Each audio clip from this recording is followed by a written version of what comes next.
Hello, everyone. Welcome to the week ahead energy reading for the Mind Body Soul Transformation Collective. It's great to have you back.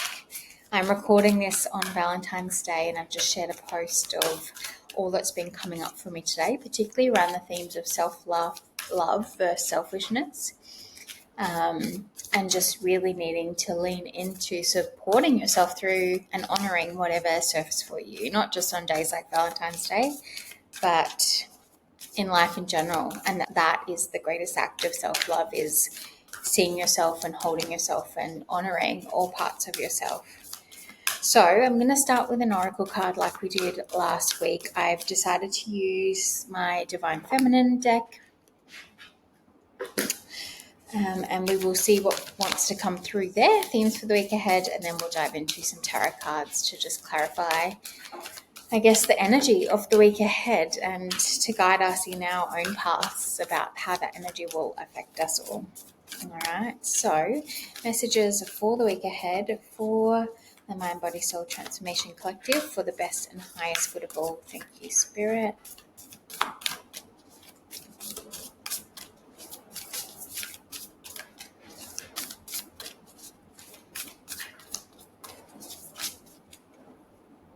We got two. I'll just see.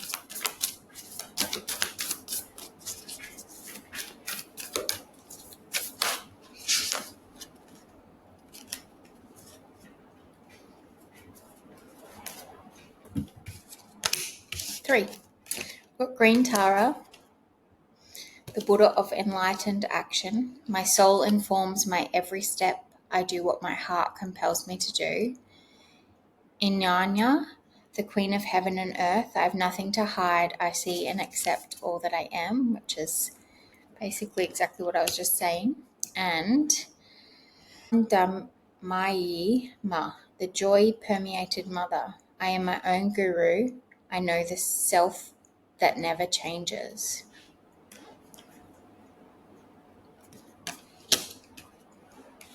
Green Tara. Green Tara embodies the emboldened state that overcomes fear and allows us to take action on what we know is right. Tara is the female Buddha in the Buddhist tradition. She is known as the Mother of Liberation because her name is derived from root, to cross. Tara assists all beings in crossing the ocean of suffering to liberation. According to the Tara Tantra, eons ago Tara incarnated as a king's daughter. She showed such spiritual excellence and such profound compassion that she impressed a group of monks.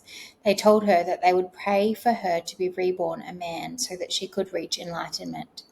She responded by enlightening them.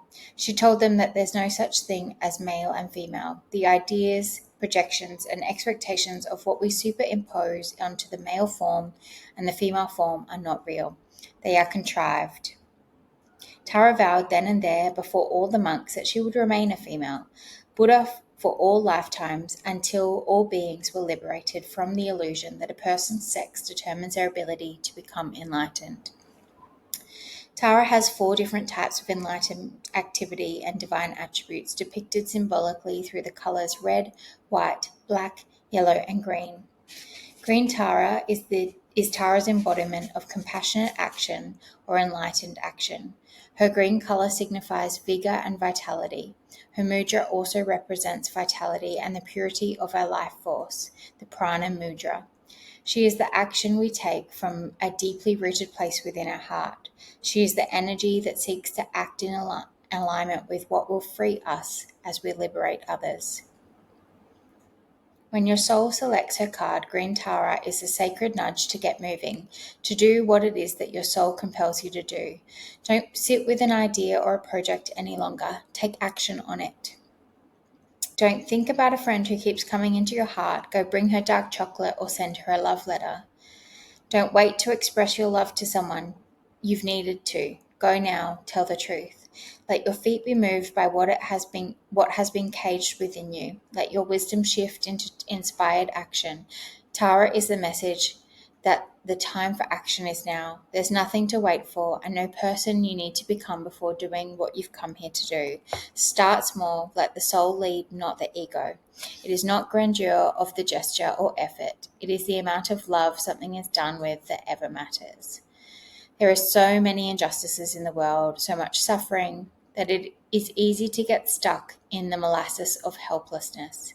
The brilliant Burmese diplomat Aung San Suu Kyi says, if you're feeling helpless, help someone. Green Tara is about aligning what moves us to tears with compassionate action.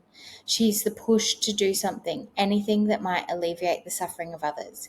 In the process of taking action with love from love, we also liberate ourselves. Inyanya.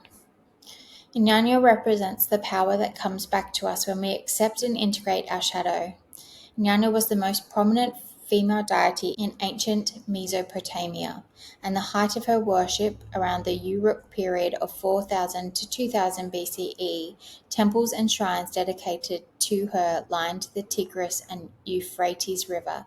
Her name is Sumerian for Lady of Heaven. Her temples housed her priestesses, and they each would take a man to bed with them on the spring equinox to reenact the divine marriage between Inyanya and her consort Dumuzi. This act is an ancient ritual of uniting the opposites from within, the male and the female, the light and the dark, and most especially heaven and earth.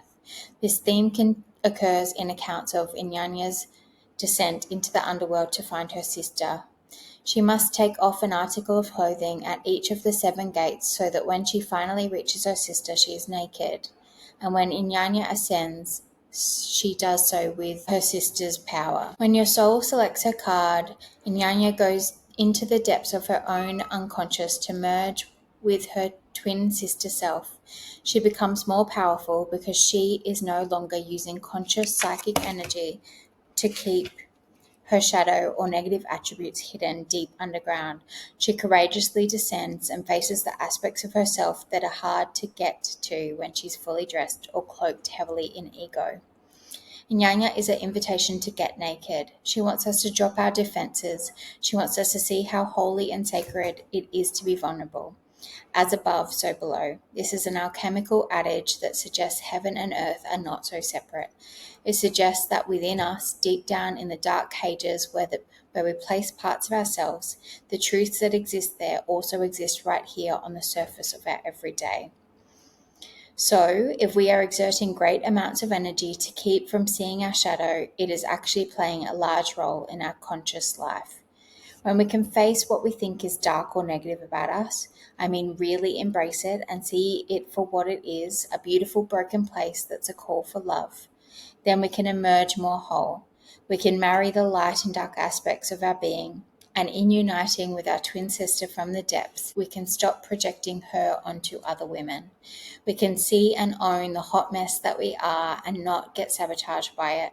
The light must cast a shadow, and the high priestess is the one who gets called to love them both. And the last one, probably butchering the pronunciation of this one, but Anyandamayima represents the essence of the expansive joy that comes when we remember our true self. Nirmala Sundari, which means beautiful one in Bengali, was born in the late 19th century in what is now Bangladesh. Her family questioned her mental stability because from an early age she was always found in bravas or ecstatic states of bliss. At 13, she was married to a man that would later name Bolaneth, and he supported her life as a mystic and a saint. At 26, she enacted her own spiritual initiation. The ceremony and rites were spontaneously revealed from within her. She explained, as the master I revealed the mantra, as the disciple I accepted it, and started to recite it. In the 1920s, she set up a Kali temple and devoted her life to spiritual practices. She began to be recognized as a living embodiment of the divine feminine and as the incarnation of Kali as divine love. Kali came out when I was splitting the deck and shuffling to get ready for this reading. Her first disciple named her joy permeated mother because her blissful states would inspire others to remember their innate path to joy. Her profound spiritual teachings began to attract scholars, philosophers, artists, and other contemporary mystics. She refused to be called a guru, insisting that we are all ultimately one self. She loved all living creatures exactly the same, including herself. She gave the red thread to women for this reason, which was the sacred right of bestowing spiritual authority previously given to only men. There's a passage in the autobiography of a yogi that relates to an encounter he had with her. He asks her why she is always so filled with joy and can enter states of bliss instantly. She explains to him that she is aware of her true self. She knows that before she came to earth, she was the same. As a little girl and later when she grew into a woman, she was still the same. And now, sitting in front of Yogananda, she remains the same. Even after death, she says, though the dance of creation changes around me, I shall still be the same. This is self-realization, merging with the aspect within us that never changes. It's becoming conscious of the self that is eternal, and within this brief mortal existence. It is becoming conscious of the self that is eternal while within this brief mortal existence. She believed that the only true calling or purpose any of us have is to become realized, and so she believed that any action we take towards that goal is sacred. There is a deep, calm, abiding joy that arrives when we can merge with the aspect of us that never changes. There is a bliss we get to experience every time we detach from the surface storms that cause chaos in our lives. If we can remember that we are the guru, that we are an aspect of the divine that remains the same no matter how much change surrounds us, then we get to arrive at a joy that lives at the core of our being. Wow, what beautiful messages. So just to reinforce the key themes of each of those, because I feel like it's a progression here, is follow that soul calling, take action on what it is that you are being called to take action on as you move about your days for anything that rises within you that might pertain to some shadow aspects of yourself that you are spending a lot of energy trying to suppress or keep hidden. Face that and do that work. Accept all that you are.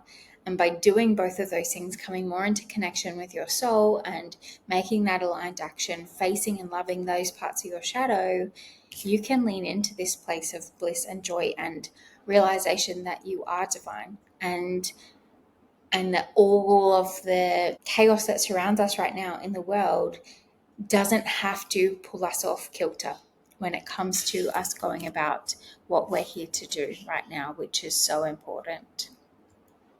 We're also entering Pisces season this week, and so I think with me choosing these cards, but also some of the messages that came through there is a theme here of needing to come more into connection with that spiritual aspect of our lives.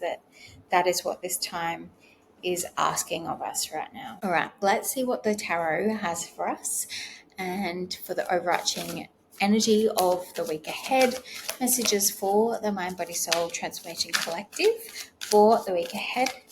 Messages that are of the light and for the best and highest good of all. So we've got the Eight of Wands messages coming in. And that could be spiritual messages, that could be from guides, is the first thing I thought of there. We've got the Lovers, which is a Gemini card. Could be speaking to making a decision. May also be speaking to messages of love in some shape or form. Remembering that something that's been coming through for me today is that idea of self-love. Messages for the week ahead for the Mind Body Soul Transformation Collective. Thank you.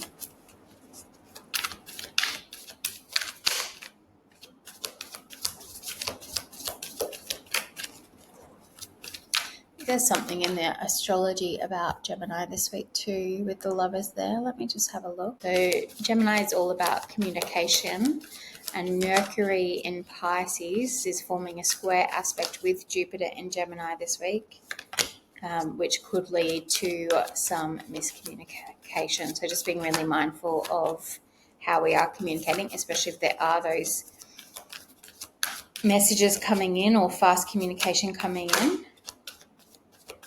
Even if that is spiritually, being mindful of how you are interpreting those. That square happens on the 20th, which is Thursday, I believe. So yeah, just being mindful of how you interpret those messages.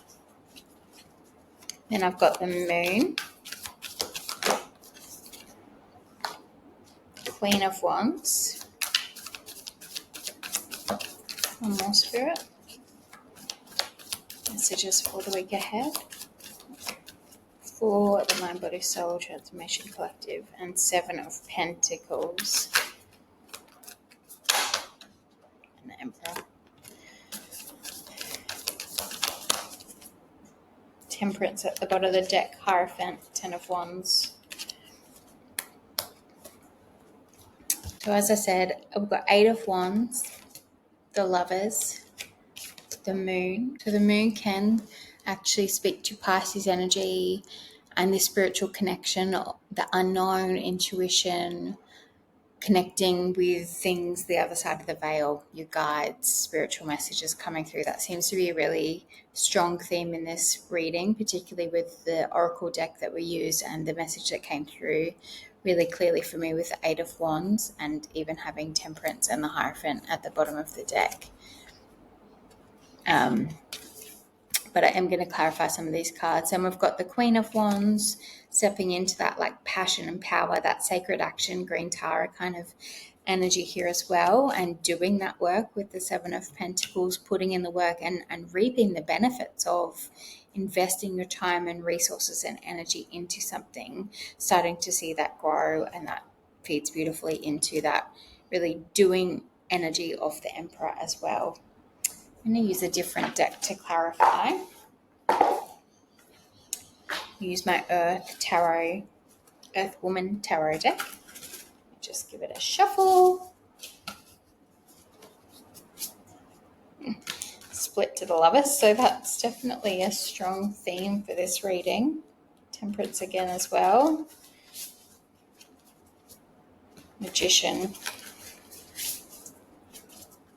Yeah, I think the shift into Pisces season this week is really going to start to open up some additional spiritual connections for some of us that can look differently for each of our lives, and based on what we're already connected to, what we're needing at this point in time to really, I guess, continue forward on that path that was the energy of last week, that wave of energy and momentum that came through for those of us that picked to ride that wave and not hold on to the past. I think this is really opening up this new connection with the unseen. Spirit-wise, the Eight of Wands here. Thank you. Can we clarify the Eight of Wands? Three of Wands. Anything else?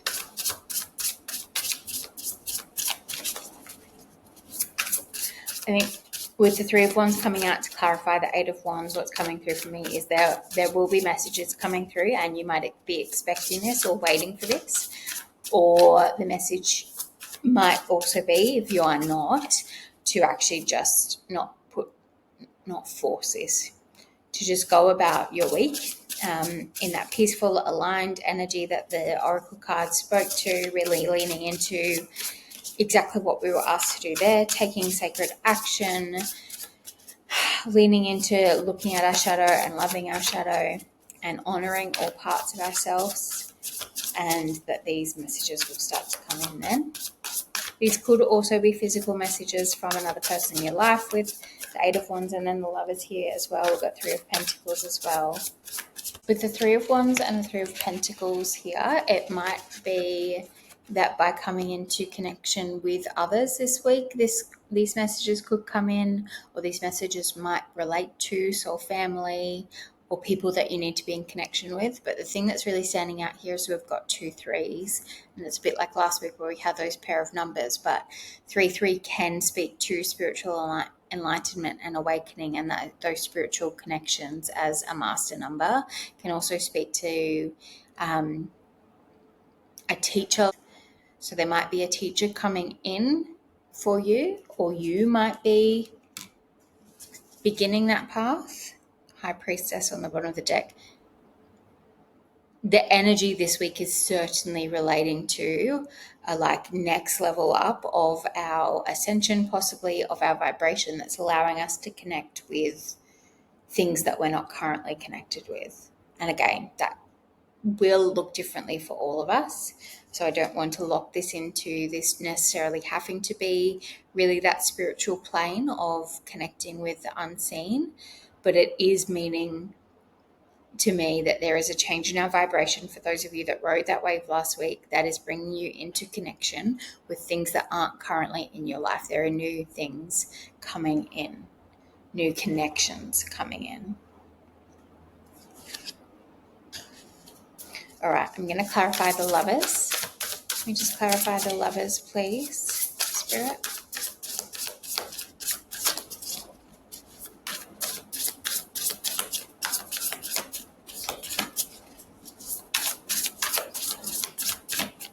Clarifying the Lovers. It's Valentine's Day. I don't know. I said that at the start of this reading, but didn't actually. A bunch of cards came out, including Ace of Cups.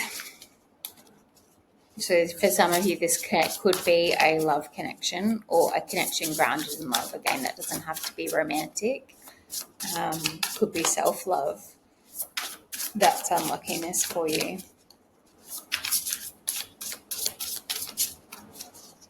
Clarifying the Lovers, please, Spirit. Anything we need to know.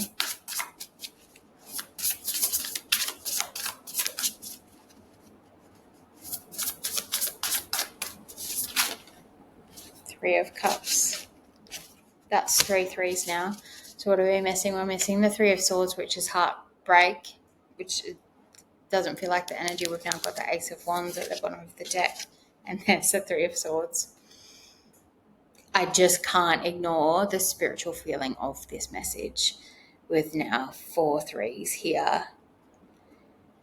But given the Three of Swords hasn't come out yet, and there's really nothing here that's speaking to those more challenging aspects of our life, like heartache, like chaos, like ending of a chapter. I've seen the 10 of Wands a few times as I've been shuffling both decks, actually.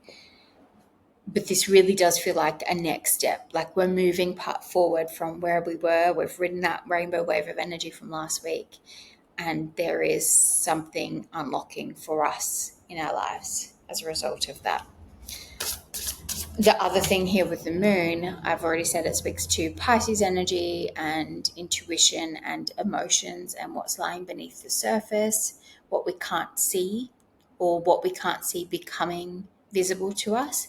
But the other thing that's drawing my attention on this card is the 2 wolves, the light and the dark. And that's actually sitting right on top of the shadow card that we had in the Oracle card.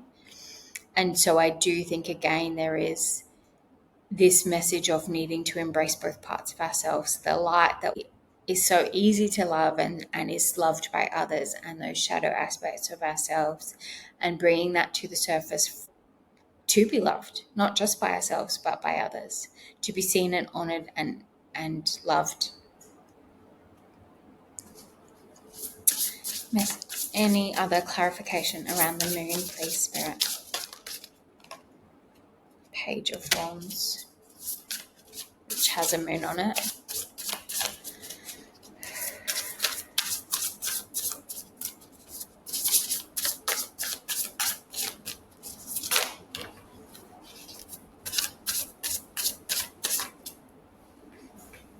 And the Chariot,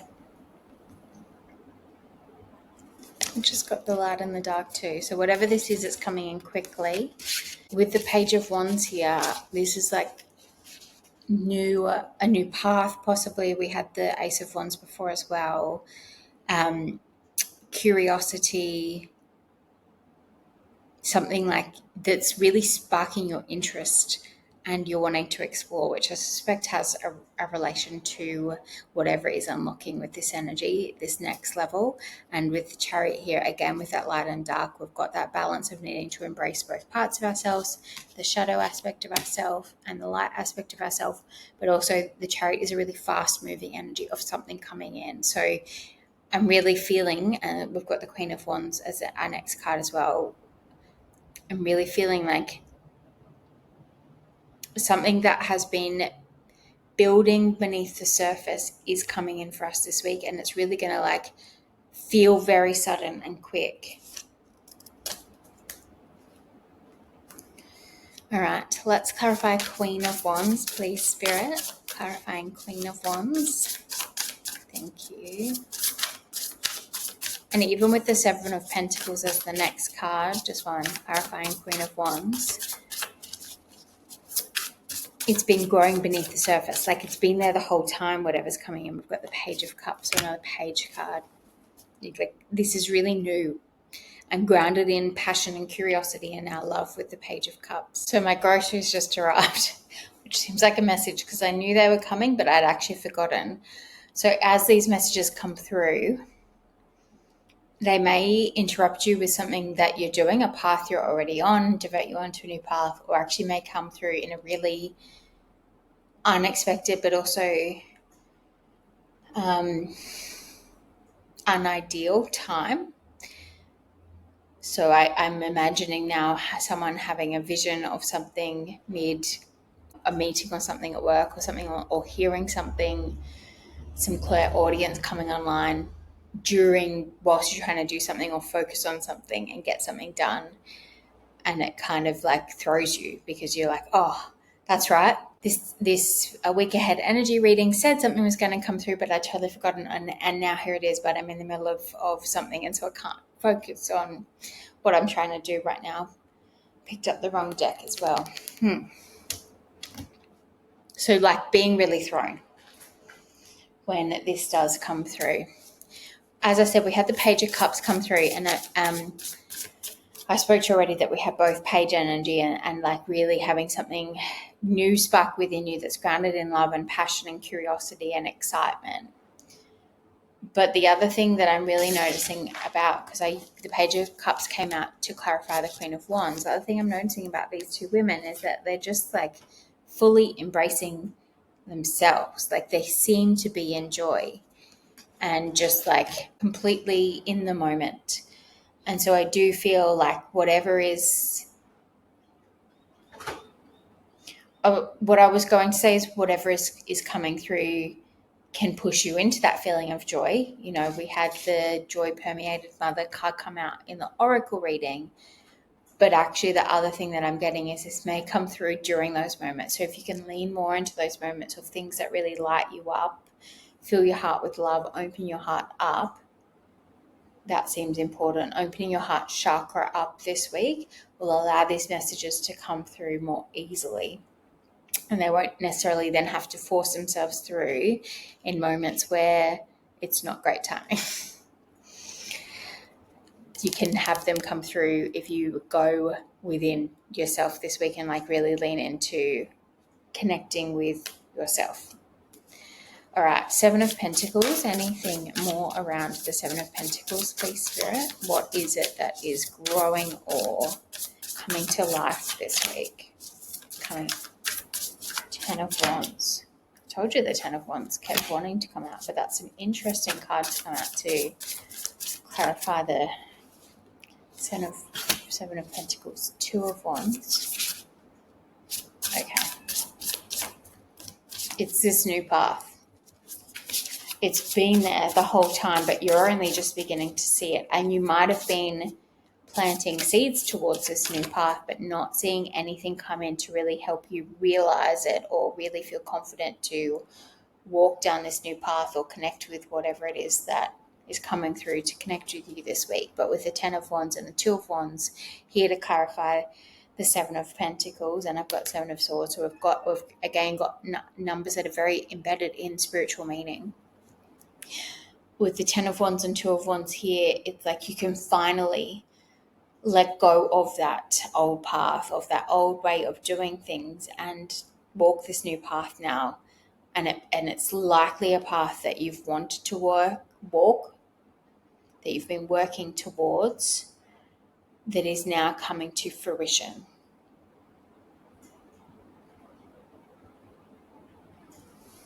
Wow. And just lastly, we've finished on the Emperor card. Yes. Can you clarify the Emperor card for us, please, Spirit?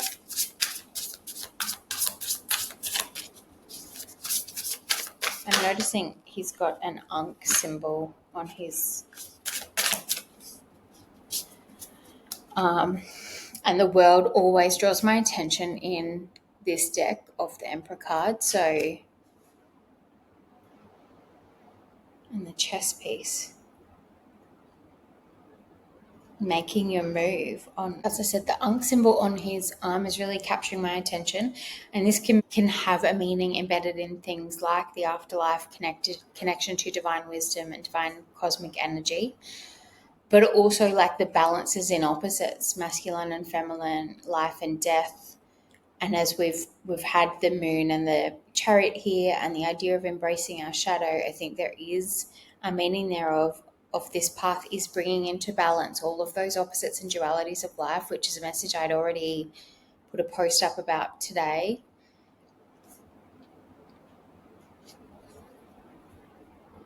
And that this is happening on the world stage.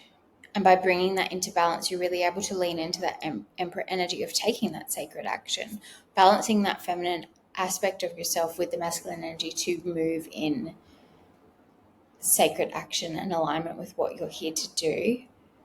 Wow, I forgot that I'd had cards come out to clarify these. We've got the Sun, the Hierophant, and the Emperor again. I was seeing this as the world, but it's not blue and green like the world. And so now I'm getting Mars energy come through. We've got a red moon or a planet here on the Emperor as well. And I'm just remembering that the Emperor energy is associated with Mars energy. Next Sunday, the 23rd, we have Mars going direct in Cancer. I think it's Cancer. Let me just check that. Yeah, Mars is going direct next weekend after being in retrograde for, I believe, a fair bit of time. I think it was since December. So to finish this like flow of energy with the Emperor, with that Mars energy, and to be drawn to that and already have those messages around taking sacred action, I think there is a message there for us to really allow this path to, as this path opens up for us, unfurls for us, to take the path. That is the first step in sacred action. That is our first move on the chessboard. And then to continue to follow what the soul and the guidance of the messages are asking us to follow. I'm also getting a message, given we've got two Emperor cards coming out to clarify each other. This energy of this week, this opening up of this next level of ascension, of connection, of whatever it might be for you, but globally, is shifting something within the divine masculine collective. And I'm really, with the Hierophant here as well, and the Sun, I was going to say with the Hierophant here as well, something around structures and systems. Like the Hierophant can speak to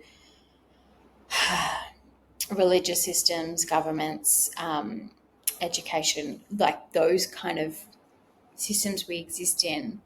The Sun's a really happy, shining light on things kind of card. Can I just get one more card around this energy? That was quick. 9 of Pentacles. So it is good. Queen of Pentacles, the Star, another 8 of Wands. I feel like I'm missing something here. I feel like there's a shift in divine masculine energy and the systems and structures that are anchored within the world as a result of this ascension that's happening this week, this shift to a new timeline of being more connected with the light and the dark, the physical and the non-physical, that duality. And it is a really positive shift with the Nine of Pentacles and the Sun here.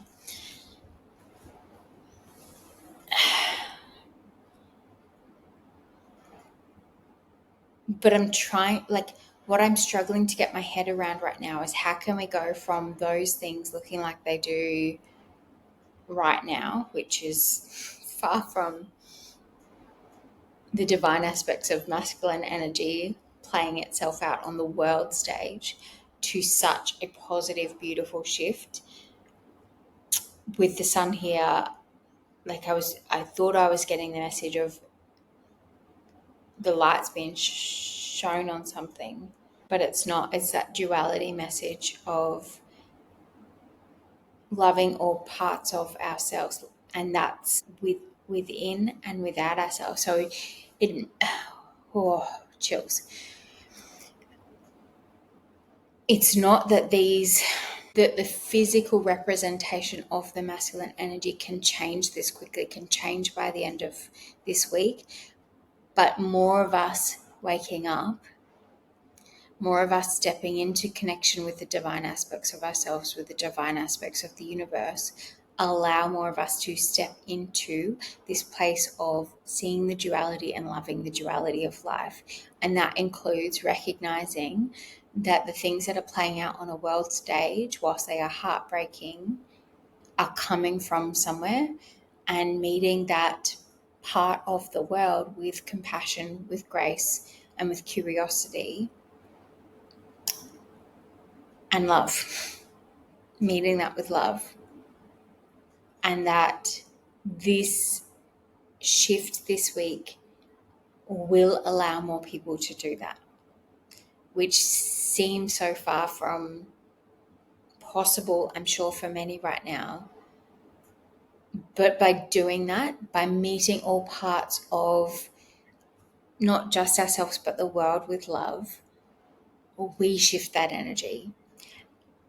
And by shifting our energy, our frequency, our meeting of that part of the world, that part of ourselves, it will have to change how it manifests in the world around us.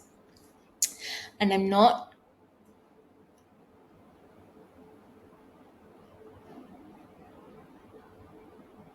what's coming through for me there is that it's no longer about, it's about our timeline. By stepping into this timeline, by choosing this path, as all of this comes online for us and these connections come online, and we choose this path, our timeline shifts, and therefore our perception of these things in the world shift, and therefore the manifestation of that energy totally shifts. And it may be some people, the people last week that clung on to that old way of being and didn't ride that wave of energy and don't have this path opening up to them, are still stuck on the old timeline where we're not seeing that manifestation of beautiful divine masculine energy, both in our leaders and in these structures and systems. But we, those of us that have this path opening to us, and obviously for this to be coming through as the collective reading, this is for you if you choose it, we're going to see a shift in our reality around us. Wow, but that's such a beautiful message. All right, I'll just see if there's anything else we need to know, Spirit, this week. Any additional messages or action we need to be taking to make sure we are able to fully embrace this opportunity to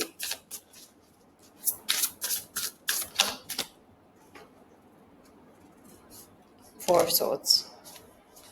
This week you are being asked to do the healing around your shadow aspect. That's very clear. She's even in the dark with the moon. So spend time in solitude, in rest, in however you need to, kind of hermit mode. We had the hermit card before, to go within, look at those shadows, do that healing, because that is the key that unlocks this path. And we already had that idea of also stepping into joy. So it's like that doing the healing, meeting those parts of us with love so we can really step into that joy. That was that whole message on the joy permeated mother, was honoring all parts of ourselves, recognizing the divine in ourselves. We wouldn't think about something that we consider divine to be unlovable in ways. So we need to look at that within ourselves and do that healing and meet ourselves with the love that we would give anything else that we consider divine. And High Priestess keeps coming out as I split the deck. Wow. And the sun's now shining through onto this reading as well. That was a long one, but a beautiful message. I would love to hear from all of you as we move through the next week as to what this looks like for you in your life, how that healing work went, and how that path presented itself to you. And are you already starting to recognize what's showing up in your world that is different to the previous timeline that you were on? All right, everyone, have a beautiful week. Lean into this energy. Trust what comes online. That's the other big thing here, is that these messages that are coming through, which I think for many of us are going to be spiritual in nature, are going to be surprising. So don't second guess yourself here. Trust that you are divine and worthy of receiving these messages and these connections. And let's see what happens. What a beautiful message. Goodbye, everyone.